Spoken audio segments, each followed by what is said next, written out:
Welcome back to Revise and Resubmit. I'm Pavlov and this is Nikita. Hi, everyone.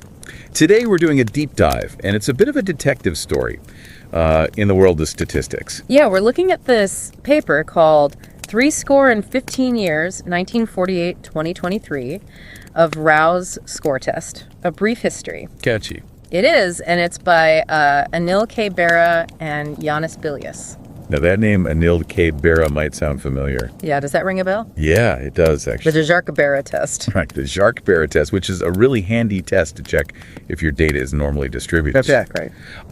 But what's even more special about this paper is that it's actually a tribute from Dr. Bera to his own teacher, the legendary statistician Dr. C.R. Rao. Exactly. It's a celebration of Dr. Rao's work, and specifically his score test, which, believe it or not, was largely ignored for about 20 years after its introduction in 1948. Really? Yeah. Wow. That's a long time for such a fundamental statistical tool to be kind of sitting on the sideline. I know. It's crazy to imagine. Especially considering it's now part of what statisticians call the holy trinity of hypothesis testing. Oh. Alongside the likelihood ratio and Wald tests. So a pretty important test. Yes, very important. Okay, so before we get too far, can we take a step back and just make sure everyone's on the same page here? Sure. What exactly is this score test, and how does it fit into the world of hypothesis testing? Okay, so imagine you're trying to decide between two possible explanations for some data. Okay. Those are your hypotheses, and the score test is going to help you figure out which explanation is more likely based on the data you have. Okay, that makes sense, but you said there are other tests for this. Right. How's the score test different? So the score test has a unique approach. Instead of looking for the most powerful test overall, it focuses on tests that are most powerful when the alternative explanation is very close to the null hypothesis, which is like the default explanation you're trying to disprove. So it's really good at detecting subtle differences. Exactly. It's a specialist in that way. And this makes it particularly powerful when you have a lot of data, because even small deviations from that null hypothesis become really noticeable.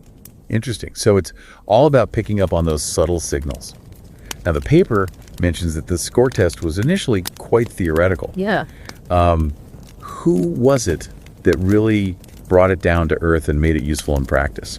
Econometricians. Okay. They saw the practical potential of the score test. Right.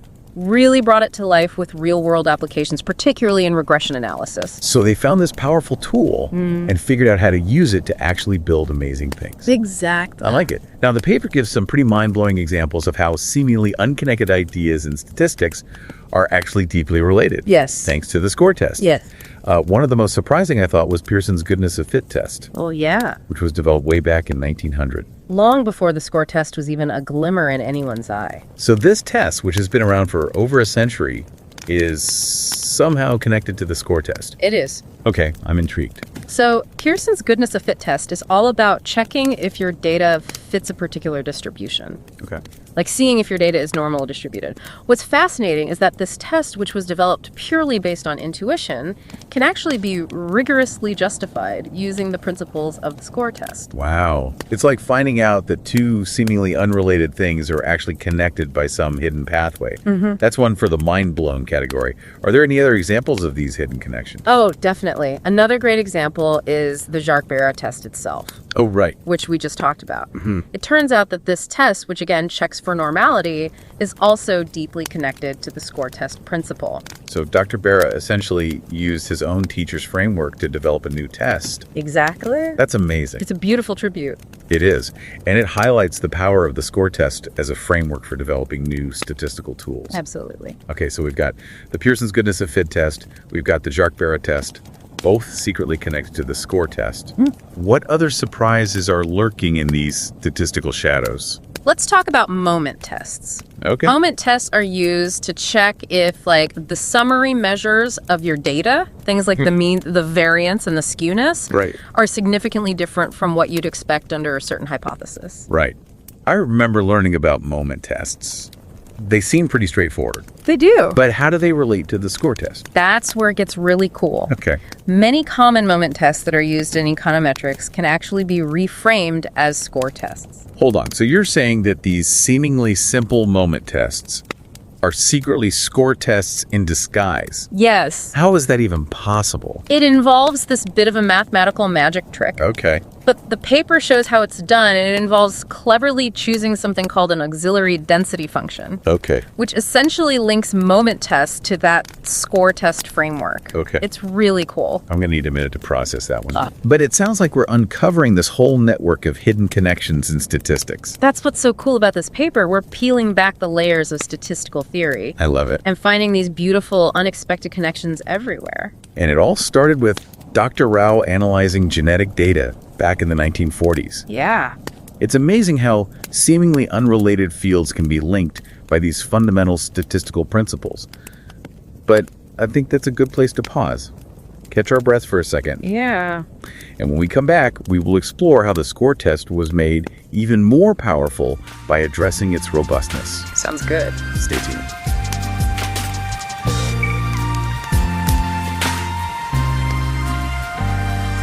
Welcome back to Revise and Resubmit. We are continuing our deep dive into Rao's score test and its fascinating history. Yeah, and we're going to keep unraveling those surprising connections to other statistical concepts as promised. I'm ready. What other classic test has a hidden link to the score test? Well, remember we mentioned that econometricians were early adopters of the score test? They saw its practical potential. Right. Before many statisticians did. Yeah, they were like, hey, this score test's pretty awesome. We can use this for all sorts of things. Exactly. And one of their key contributions was showing how many common econometric tests could actually be reframed as score tests. Okay. The paper gives a really elegant example of this with the Durbin-Watson test. Durbin-Watson, yeah, that rings a bell. It's used to check for serial correlation and regressions, right? That's the one. Okay. Helps you figure out if there's a pattern of dependence between consecutive errors in your model. Right. Like if you're analyzing stock prices, the Durbin-Watson test can tell you if today's price movement is related to yesterday's movement. Got it. So how does this seemingly simple test connect to the mighty score test? So the paper shows that the Durbin-Watson test, which was developed back in 1950, can actually be derived as a score test under certain assumptions about the error structure. Wait, so this test that's been around for decades is actually a score test in disguise.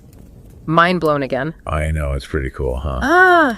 It really highlights how the score test provides this unifying framework that can connect ideas that might seem totally different on the surface. Exactly. It's like we're discovering this hidden web of connections beneath the world of statistics. Any other examples of this? Oh, plenty. Let's focus on one that's especially relevant to our deep dive today. Okay. It turns out that the score test itself is a special case of a broader class of tests called Lagrange multiplier tests. Okay. Or LM tests for short. LM tests. I'm going to need a refresher on those. Can you give us like the non-mathematician friendly explanation? Of course, think of it like this. You're trying to reach the highest point on a hill, but you're restricted to following a specific path. Okay. The Lagrange multiplier tells you how much force is pushing you away from the optimal direction because of that restriction. Okay, I can visualize that. But how does this hill climbing analogy apply to statistics? So in statistics, our restrictions often come in the form of null hypotheses. We're trying to find like the best model or estimate, but we're limited by the assumptions of our null hypothesis. So the Lagrange multiplier is measuring how much our best estimate is being pushed away from what we'd ideally want because of the limitations imposed by our null hypothesis. You got it. Okay. And the LM test uses this Lagrange multiplier to see if our null hypothesis is actually valid. Okay. If the multiplier is large, it means like our constraints are really forcing us away from that optimal solution, Right. making us question the validity of our null hypothesis. That makes a lot of sense. But how does the score test fit into this whole Lagrange multiplier picture? So the score test is a specific type of LM test. Okay. It measures the force pushing us away from the null hypothesis right at the point where the null hypothesis is true. So it's like a laser-focused LM test zeroing in on that null hypothesis. Exactly. Okay. And this focused approach gives the score test some really nice statistical properties, making it perfect for certain situations. This is so cool. It's like we're seeing the score test as part of this bigger family of statistical tools, each with its own strengths and weaknesses. I love that analogy. But before we get too carried away with the family dynamics of statistics, let's get back to the paper. Sounds good. Where were we? We were talking about econometricians Right. and their role in popularizing the score test. The paper mentions a specific paper by Broich and Pagan that was really influential. Broich and Pagan. Yeah, that name rings a bell too. Yeah. What did they do that was so important? Their paper, published in 1980, was a game changer for the score test, or as econometricians often call it, the Lagrange multiplier test. Right. So they were like score test evangelists spreading the word about this awesome tool. Exactly. They did a few key things. First, they gathered all the scattered research on score tests that was buried in various statistics journals. Okay. Remember, the score test was kind of in a slump at this point. Yeah. So they were like score test archaeologists. Wow. Digging up these forgotten gems. Yeah. They then presented the score test in a really clear and concise way, making it more accessible to researchers. Go. And perhaps most importantly, they showed how it could be applied to all sorts of problems in econometrics. So they gave econometricians a practical guide to using the score test in their own work. Precisely. And they went even further by demonstrating how many existing econometric tests, like the Durbin-Watson test we just talked about, were actually score tests in disguise. That's brilliant. Yeah. They basically showed econometricians that they were already using score tests without even knowing it. No wonder their paper was so influential. It really was. After Broish and Pagan's paper, the score test became a go-to tool for econometricians. Yeah. It was like this forgotten tool suddenly found its perfect home. It's fascinating how a seemingly obscure statistical test can have such a dramatic impact on a whole field. It really is, and it just goes to show that sometimes the most powerful ideas are the ones that take a little longer to be recognized and appreciated. I couldn't agree more, but before we move on to the next chapter in the score test saga, let's take a quick break to let all this sink in. We'll be right back with more from our deep dive into Rao's score test.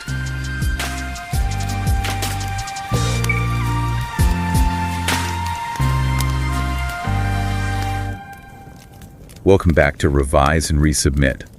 We've gone through this fascinating history of Rao's score test, uncovered its hidden connections, and now it's time for the grand finale. Yeah, we're going to dive into the world of robust statistics. Okay. Which is all about making our statistical tools more resilient to real-world data imperfections. So it's like giving our statistical tests a shield to protect them from the messy realities of data analysis. Exactly, because in the real world, our data rarely behaves perfectly. You know, it might not follow a normal distribution. Right. There might be outliers lurking in the shadows, or our models might not capture every nuance of the data generating process. Right. It's like expecting a perfectly straight line when you're dealing with a world full of curves. Exactly. And the score test, like any statistical test, Right. is built on certain assumptions. Right. When these assumptions are violated, Yep. the test reliability can take a hit. So how do we make the score test more robust, more resilient to these real-world imperfections? That's where the concept of robustification comes in. Okay. And the paper dives into two main types. Okay. One for distributional misspecification, Okay. and another for parametric misspecification. Let's tackle those one at a time. What's distributional misspecification all about?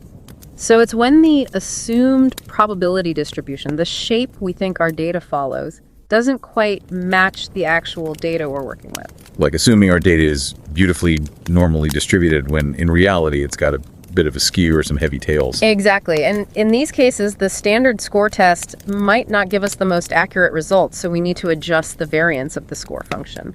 Now remind me, what's the score function again? It's like the engine driving the score test. Okay. It captures how much the likelihood of our data changes as we tweak the parameters of our model. Okay, got it. So we need to tinker with the variance of this score function to make the score test more robust. But why the variance? Because the variance tells us how much we'd expect the score function to fluctuate randomly if our distributional assumptions are wrong.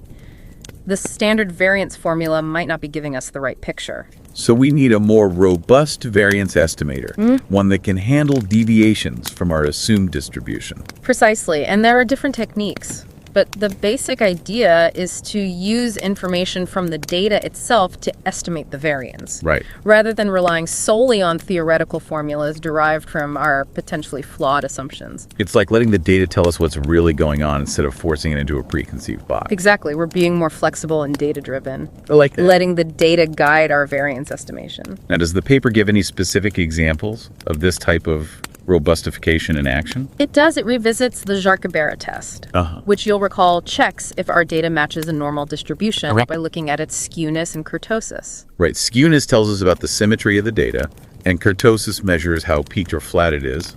Now, the standard Bera test can be a bit sensitive to excess kurtosis. Okay. Meaning the tails of the distribution are heavier than what we'd expect under perfect normality. So if our data has more extreme values than a normal distribution would predict, the standard Bera test might raise a red flag even if the data is essentially normal? Exactly, but the paper shows how to robustify the Bera test against this issue by using a modified variance formula that takes excess kurtosis into account. So we're essentially tweaking the test to make it less sensitive to those heavy tails, those outliers that might be throwing off the standard version. That's a great way to put it, and this robustified Bera test is just one example.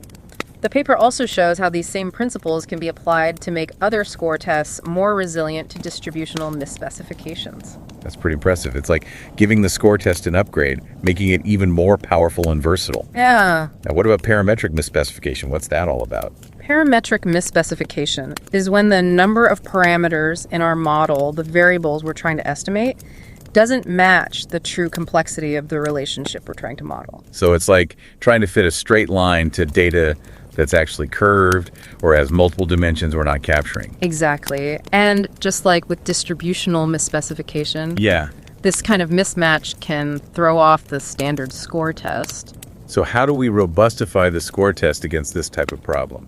So this gets a bit more technical. Okay. But the key is to adjust both the mean and variance of the score function. Okay. We need to acknowledge that our model might be missing some crucial variables and adjust the score test accordingly. It's like saying, hey, score test, our model might not be perfect, so be a little more cautious in your judgments. Right. We're trying to make the test more robust to the potential bias introduced by our imperfect model. And does the paper provide any examples of how this works in the real world? It sure does. It brings back the spatial econometrics example we discussed earlier, focusing on that rather complex, mixed regressive spatial autoregressive model with a spatial autoregressive disturbance. Okay, I'm still trying to wrap my head around the name of that model, but I remember the general idea. It's all about modeling relationships where data points can influence each other based on their location, like how housing prices in one neighborhood might affect prices in nearby neighborhoods. Right, and the paper explains how researchers have developed robust score tests for this type of spatial model, even when the model itself might not be perfectly capturing every nuance of the real world. Exactly. It's all about making the score test more flexible and less sensitive to those inevitable imperfections in our models. It's like giving the score test a superpower, making it even more adaptable and reliable. That's a great way to put it, and this is where the paper ends. Okay. Speculating about what the future holds for score tests. Ooh, I love a good glimpse into the future. What do they think might happen? Well, they suggest that perhaps, just perhaps, it's time for a brand new test principle. A whole new way of approaching hypothesis testing. Wow, that would be revolutionary. It's like discovering a new continent in the world of statistics. It would indeed. But they also acknowledge that even after 75 years, Rao's score test is still a powerful and evolving tool. It's amazing how Dr. Rao's work continues to inspire new innovations and push the boundaries of statistical thinking. Exactly. And who knows, maybe one of our listeners inspired by this deep dive will be the one to develop that next groundbreaking test principle. That would be incredible. Oh, well, on that note of future possibilities, we've reached the end of our deep dive into Rao's score test. We've journeyed through its history, explored its connections, and witnessed its evolution into a robust and versatile tool. And we've seen how it's deeply entwined with Dr. Bera's own work, a testament to the enduring legacy of Dr. Rao's contributions to statistics. If you're eager to delve even deeper into this fascinating world, we highly encourage you to check out the full paper by Bera and Bilias. It's truly a treasure trove of statistical insights. And as always, we'd love to hear your thoughts. What stood out to you in this deep dive? What questions are still swirling in your mind? Share your insights in the comments. And don't forget to subscribe to our channel and give us a 5-star rating on Spotify and Apple Podcasts. Thanks for joining us on this statistical adventure. Until next time, keep revising and resubmitting. Goodbye.